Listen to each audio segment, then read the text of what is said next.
Well, welcome to the Business Spotlight series. My name is Tanner O'Brien. I'm a senior partner here at Action Coach in Central Texas. Today, I'm sitting down with Chris Crow, who is the owner of Eden Cocktail Room. My goodness, and Yup Lounge. So excited to be jumping in, having some conversation with you today, Chris. I appreciate you taking the time. Why don't we just start with a little bit of background? Tell us a little bit about yourself, kind of 10,000 foot view, who you are, and then tell us about these two amazing locations that you've got. Yeah, for sure. I'm a small town Texas kid. Uh, Grew up in a small town called Shiro, Texas. It's central east-ish, but middle of the Piney Woods. Started bartending when I was 18 and performing. I was a musician, professional musician for about 15 years. Uh, Unfortunately, I had to put music on the back burner when I got into owning the bars that I do now. Pretty much take up all the time that I have. But yeah, started bartending when I was 18, kept moving my way up through the ranks. Um, and The pandemic happened. Decided that I wanted to step away from bar consultation and lead bar and whatnot, and actually pursue my own place. So we searched we were kind of opportunistic on so many locations becoming available. And finally we found Eden, which before was a different bar. We took that place over. I designed the concept and we signed a lease. And then probably a year and a half into that, I was like, yeah, why not? Let's open up another one. And so we opened up Yup Lounge, which is right down the alleyway. Eden's more of a speakeasy style cocktail bar, super high end cocktails, date night, romantic ambiance. Um, and then Yup Lounge, YUP. I wanted people to walk in, look around, and just kind of be like, "Yup."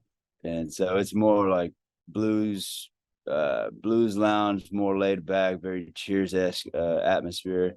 But a place where you can sit down next to a stranger and have a genuine conversation. Very cool. I absolutely love that. So before we kind of dive into kind of more specific some things on this journey of yours, I always like to just kind of set the stage. We have the opportunity to chat with so many different types of businesses, and some businesses are single founder trying to figure everything out as they go. Some have some business partners. Some have are more on the startup train and are bringing on investors, things like that. So for you, as you went into business for yourself, did you bring on business partners? Do you need outside investment? Is it just you as a sole founder? Kind of what does that look like for your experience? Yeah, so with Eden, I was pretty fortunate with the way that it worked out. I actually partnered with the landlord. So he had a bar called Jay Stevens. And essentially, what he was trying to do was he wanted to bring me on as kind of like a marketing contract. And I was like, no, like, unfortunately, I really want my own place. I really want my own concept. And I wasn't a huge fan of their concept. And so after several meetings with him and me just turning him down, he eventually was like, look, I have an idea. Like, we'll partner up. The bar's yours, and then you just rebrand it. And my investment was the rebranding. So like any of the build out, any of like the domain, anything that had to do with the concept that I wanted to promote, that was my original investment. So I got pretty lucky with that. Now moving into that one, I dove into that one head first and pretty much like took on the whole, like, starting the LLC from the ground up. And the way that happened, it was also kind of serendipitous as well. Um, I host a service industry Thanksgiving every year. And it's just for any service industry or, even customers come to my house that don't have a place to go. A lot of people move to Austin, yearly, and they're not with their families. And this last November, probably about 45 people RSVP'd, and it's normally like 15 or 20. That kind of took me back a bit. I was like, oh, we need a bigger house. So I reached out to a buddy of mine, Matt McDonald. He owns San Jack Saloon, and he's like, "Yeah, man, I got some buffet style tables in my storage unit." Well, his storage unit turned out to be another bar that's right down the alleyway from Eden. Had no idea this bar was even in there. It was all boarded up. And I was like, Matt, like this is a gold mine, man. Like, I want in. And so he and I partnered up with another local bar owner, uh, Benny Pezzi. And Benny owns Sanjay or owns O4 Lounge and Rusty Cannon. And I just so happened those are my stomping grounds when I'm not at work. And so I was asking him for some advice, and he was like, "Well, I want in." He's like, so all three of us kind of made this little power team. And yeah, I mean, we signed the lease in March and got it open about 3 weeks ago. So we've been rocking and rolling. Very cool. Congratulations on getting that open. Now having two bars, having a couple of business partners in kind of the businesses here. I'm curious, what does your role look like within the business? What hats do you get to wear in the business today? So mainly I'm the visionary, the creative. So I design the places, and I design the cocktail menus, and then of course, like I kind of act as the face of both of them as well. So getting to do interviews and podcasts like this, like if we told Matt, like, "Hey man, you're gonna do a podcast," he's just like, he'd be like, "No, no, I'm not. Like, that's your business." And so yeah, so I get to just kind of be the front man of the bands. But again, like exercise like the creative side of myself as well. So currently for Eden, I'm designing a whole new menu as well for Yep. So constantly reading new books, trying to find information and inspiration in those books, and implementing them in a creative, original way, and then still paying homage to like the classic cocktails as well. So that's my main thing. I also deal with the employment side of things. Hmm. So whenever any of the employees have any issues, until recently, we were fortunate enough to have the marketing director, Caitlin Eldridge. She's the one that set this up, and she's also the one that kind of keeps my head on straight. She messaged me at like 1. She's like, "Don't forget, like you need to log on to this." And I'm like, "All right." She's like, "Here are the questions." I was like, I don't know. But until recently, she stepped into a pretty big management role as well, and has been keeping us all in order. Between me, Matt, and Vinny, that's a full-time job right there. So yeah, so it's been an adventure to say the least. Oh man, I love that. Yeah, we've got a team member here on our team, Taylor. She keeps all of us running in straight lines and where we're supposed to go, managing calendars, all that kind of stuff. So I can 100% understand the uh, some of the pieces there. So let's talk a little bit more about each of these amazing establishments and the Yeah, creativity that goes into them. I always like to ask just the general question of who does the business primarily serve, and the way I like to kind of frame is like if I'm in the audience and I'm looking for a great place to go, how do I know that I'm gonna love the environment, the experience of each of these two locations, or I might know somebody to say, hey, you got to go check this place out. yeah. Well, first and foremost, whenever I hire, I like to just kind of tell the staff, like, what it is that I'm looking for and what my vision is. So, the way I start off with that is I'd let them know, there's a difference between service and hospitality. Service is going to be you're getting them the product in a timely manner. You're making sure that the product is consistent, and living up to the standards of that venue. Hospitality is catering to the individuals and, taking it past them buying, a $20 drink, but making them, creating a memory for them, like going above and beyond, making sure that, like, there's no dirty glasses on the table, asking them about them and not telling them about yourself per se. Like people, they come to bars because they for multiple reasons. They come to bars to celebrate. Maybe they just got a promotion, and big raise, and they want to celebrate that and just kind of honor that. And then sometimes they come to bars because they lost a loved one. It goes from one extreme to the other, and everything in between. It's our job to cater to that, and that's when people take it and then they're like, wow. Like when they leave, they're like, wow, that was an experience, not just me going in and buying a drink and catching a buzz, but I made a friend, or I got some stuff off of my chest that I wanted to. So each each bar, each concept that I have, they cater to that, but just in different ways. So for instance, Eden being more romantic, you can see behind me, like there's red velvet curtains and leather booths. It's more romantic. It's very secluded, like it's great for date nights. It's dark, candle lit. And so, but it all starts off with the experience. So Eden is located in a dark, creepy alley. And so there's no signage, no nothing like that. Like you look for a red light and purple doors. And so you go to our website, you make a reservation. After you make that reservation, it sends you a text message, and that text message tells you how to find us. So when we get notes on the reservations for like a guy will leave a note on there and be like, first date, can't wait. Like we call that guy and we're like, hey man, like it's seriously down a creepy alley. Like this is gonna be a bad first impression if you don't let her know that you're looking for a red light and purple doors. But they open the purple doors, then they walk in and they see a big sign on a second set of wooden doors. It says Eden.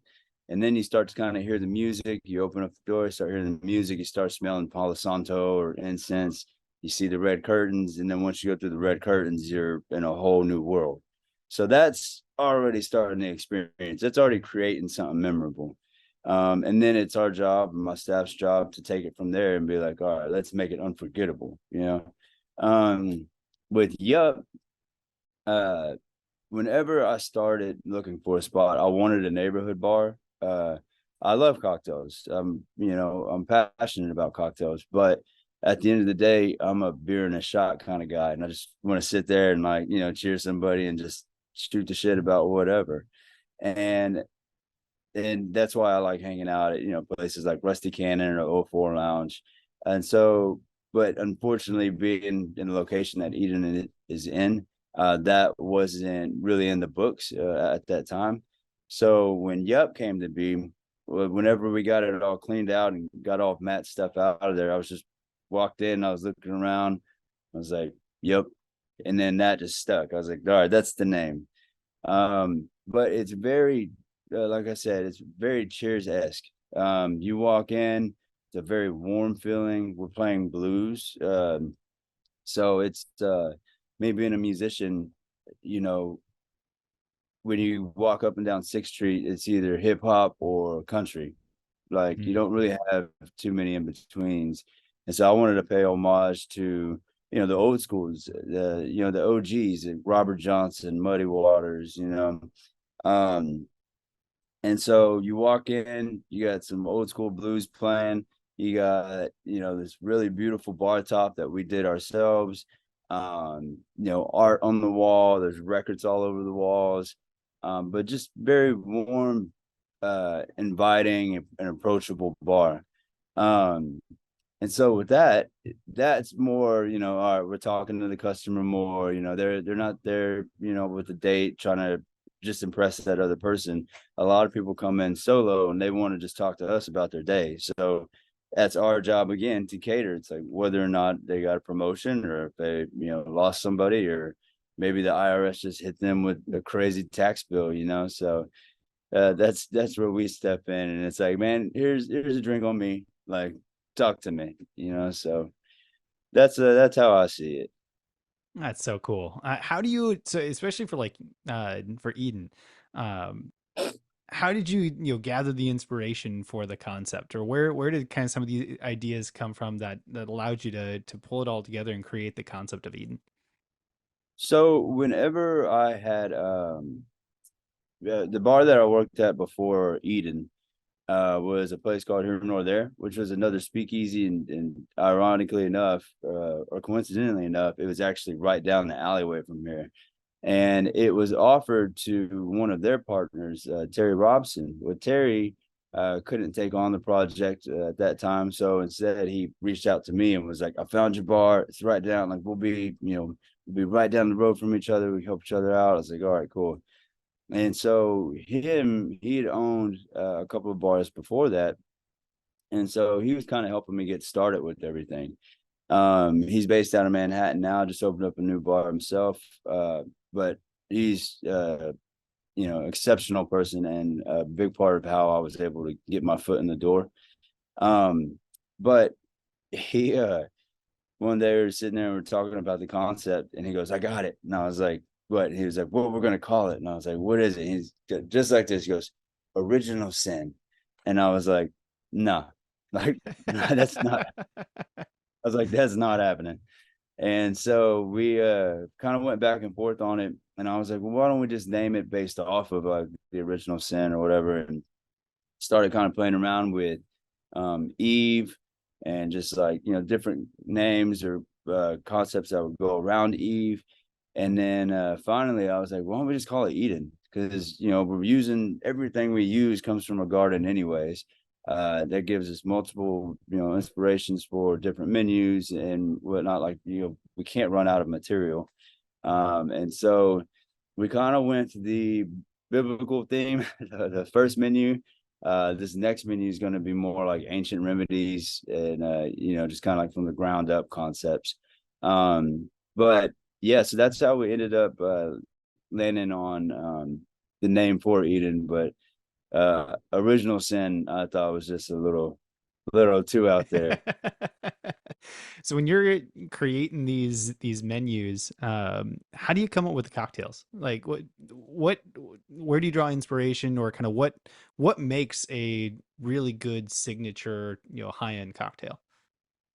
So that there's a lot of ways to go about it. You can go extremely experimental routes. You can go just kind of conceptual routes. Like I guess like a better way of putting that is like themed, right? So like you can just be like, this is gonna be my tiki cocktail menu, and this is gonna be, my just like OG classic Manhattans, an old fashions cocktail menu. My cocktail menus, I try to appeal to the masses, but introduce something new. So, for instance, we have a cocktail on the menu right now called the Fall of Dram, right? And it's a Scotch-based cocktail. So a lot of people see Scotch on the menu and they're immediately throw their nose up at it. They raise red flags, and I was like, there's got to be something that we can do with this. Like, it's not that you don't like Scotch; it's that you had a bad experience with Scotch. So all of my cocktails, regardless of what the theme is, I try to make them approachable. I'm like, how do I get this person to realize or like open up and at least try it and give it a chance? So what I did is I call it the gateway drug to Scotch. And yeah, so takes us about 2 days to make. We roast coconut, have some butter in there, some citric acid, and we fat wash it with coconut milk for about a day and a half. And then it takes us about another half day to clarify the whole thing. And it's one of our best selling cocktails to this day. Like, so many people, we've changed their minds on how Scotch works. There's another one. A lot of people don't like gin, and I'm like, you like gin, you just never had it the right way. Like, there's always going to be a way to appreciate something that somebody's put so much time and love into. But as far as the concepts go, I do a lot of reading. So you can ask my employees or any of my peers. Whenever I'm creating a cocktail menu, I'll have like 4 or 5 notebooks out, and I'm just like, each one has like different themes, and then I'll have like 3 or 4 books out, and I'm like going back and forth until it all kind of starts to come together. So this one wasn't even a cocktail book. This one was going to be a it's actually a gift that my mom got for me, but it was just a book over botany and like the medicinal attributes to different plants like around the area. And I was like, oh, that's so cool. And I forgot I even had the book, and I was going through my collection and I saw it and I was like, oh man, I was almost done with the first menu and I was like, I got to redo this whole thing. Like, this is where it's at. So yeah, so my partners aren't too happy that it's taking so long for the new menu, but I was like, it's gonna be worth it, I promise. Like just bear with me. So Oh man, that just sounds like so much fun. Just yeah, yeah. the creativity expressing that, being able to. I love how you take it and look for how do I make this more approachable for people that maybe had a bad experience or something like that in the past. That is just that's tremendous. So how do y'all get the word out there? I always like to ask just a couple questions around marketing in the general context. How do you get the word out there for people to find out about both these amazing locations?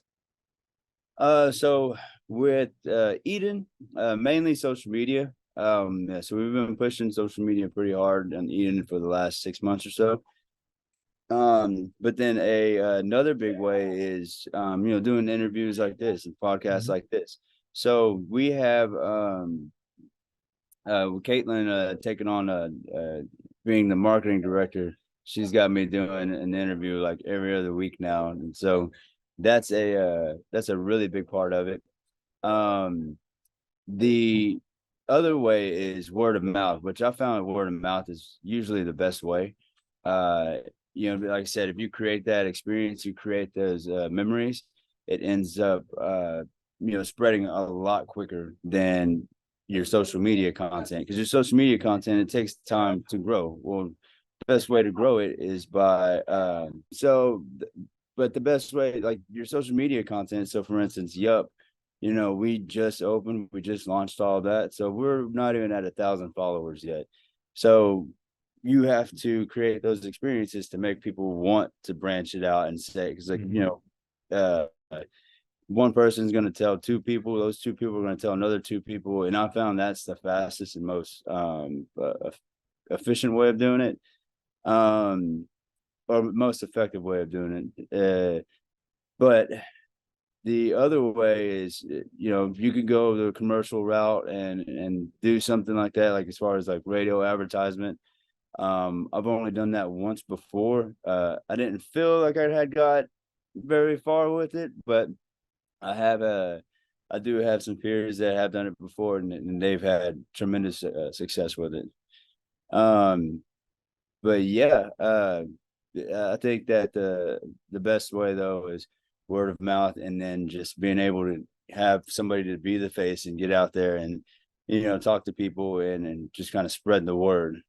And then of course, merchandise. Eden isn't really a place that you'd be selling shirts out of, but Yup, we've had tremendous success with people like I was actually in or not myself. My wife was in Florida recently, and she saw one of our hats out there, and I was like, "Dude, we've only been open for like 3 weeks. Somebody's already got a hat out in Florida," and so I thought that was a really cool, shout out. That is super cool.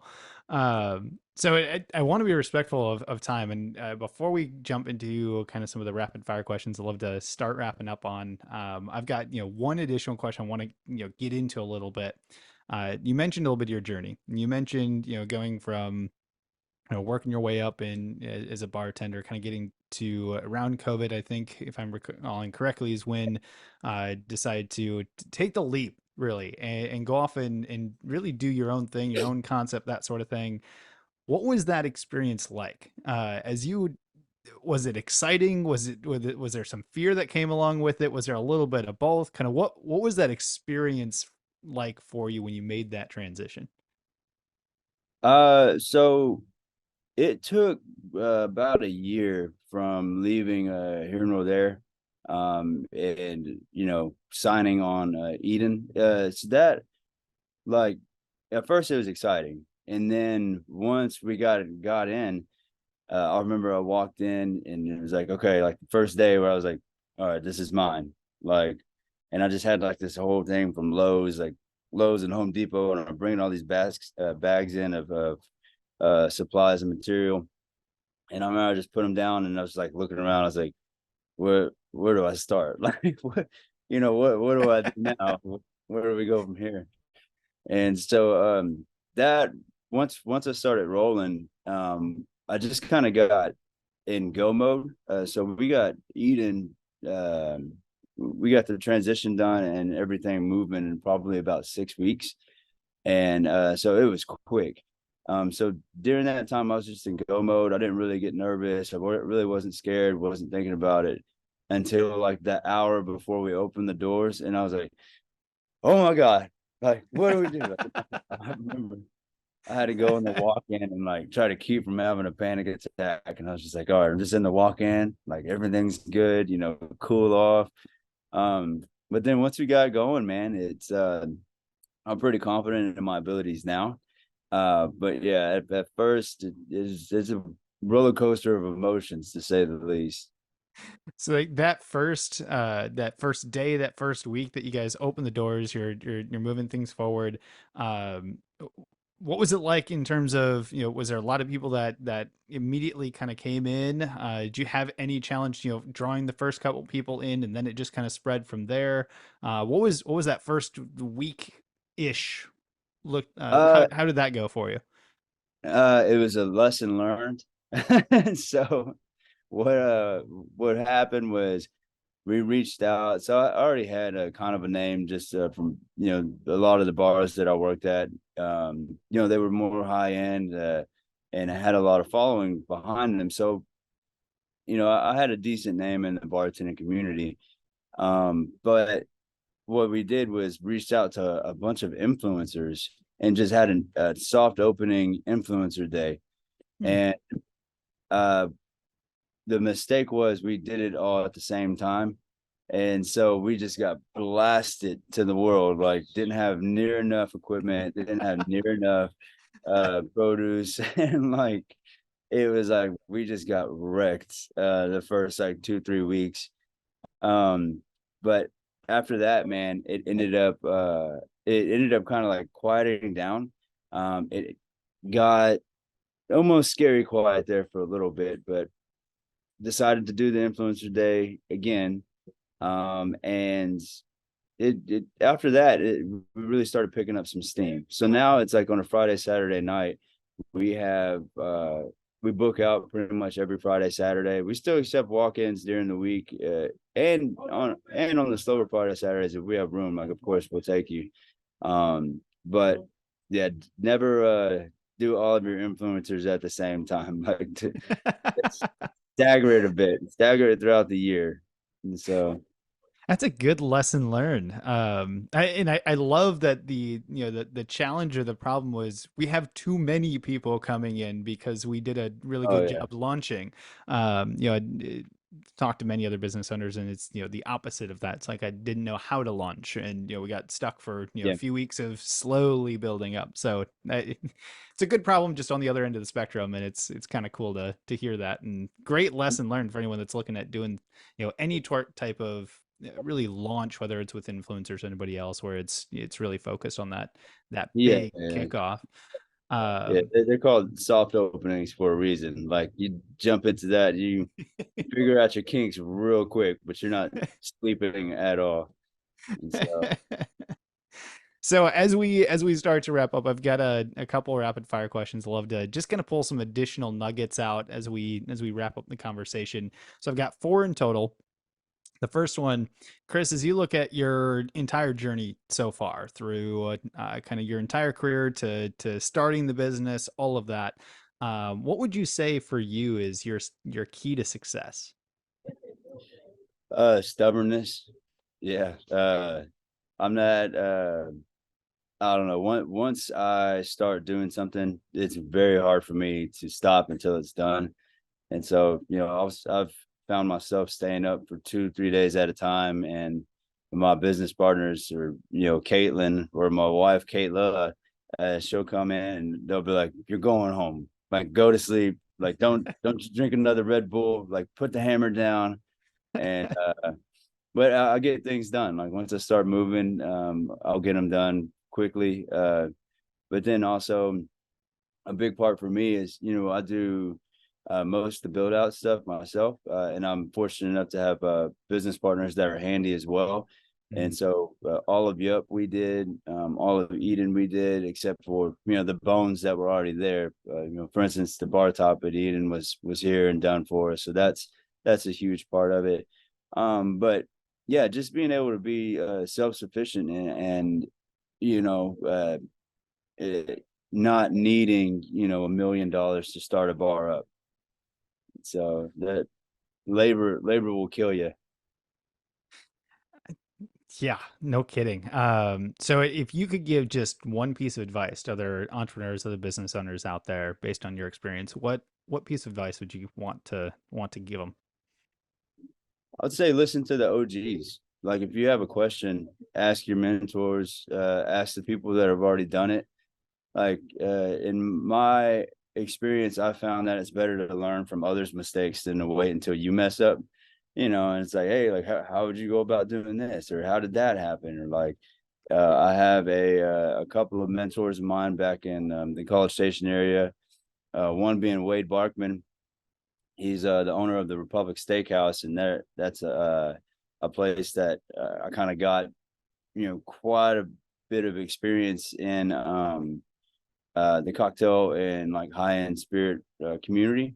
And the other one being Jason Seymour, and he's when I first started bartending at 18. I made up a fake resume saying I was 22 and had 3 years bartending experience, and he fell for it, and it took like 2 days before it was like, okay, like who are you? And it's like in a movie where he's like, you got balls, kid. Like I'll give you that. And so, but those two guys, they got me, they helped me out a ton when it came to trying to figure out what are the ins and outs, what can I do, um, and Benny Pezzi, the our partner over at Yup, he's an OG bar owner here in Austin. He's had bars about 35, 40 years. So it's like, man, the comptroller calls me and I don't know what the answer is. I'm like, let me make a phone call and I'll call you back. So it's like, listen to the people that have been there and done it. Like, don't just try to figure it out yourself. Like you have information everywhere. You just have to learn to listen to it. You know. Mm, it is such an incredible piece of advice. What is one book that either you're currently reading or you've read most recently that you'd recommend to the audience? Oh, let's see. Lately, I just been reading Ancient Remedies, but let's see. I would say there's a book on the history of cocktails that I've been reading. I'm trying to remember the name of it. Let me see if I have it in here.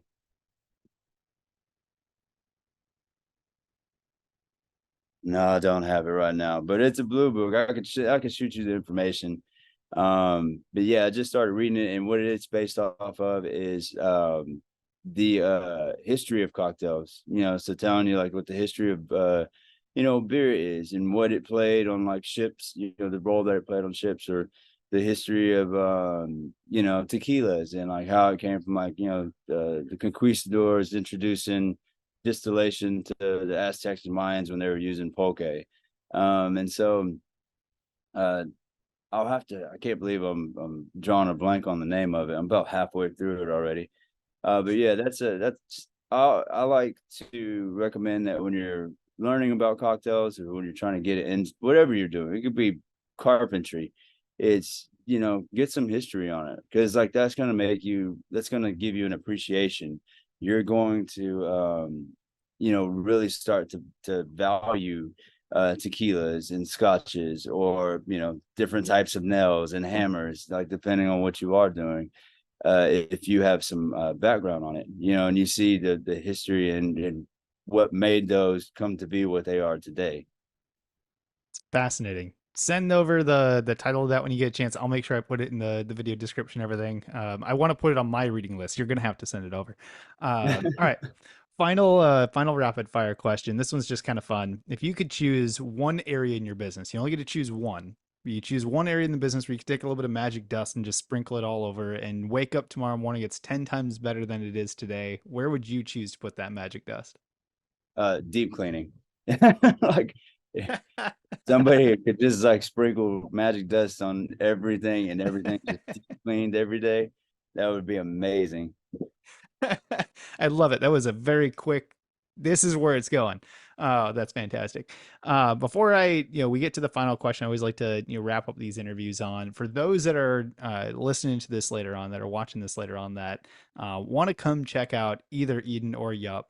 Where can we advise them to go for a little bit more information? How can they follow the cool things that y'all are doing? Where can they find the locations at? What's kind of the next best steps for them? But what would you advise for the audience to come and check out all the amazing stuff that y'all are doing?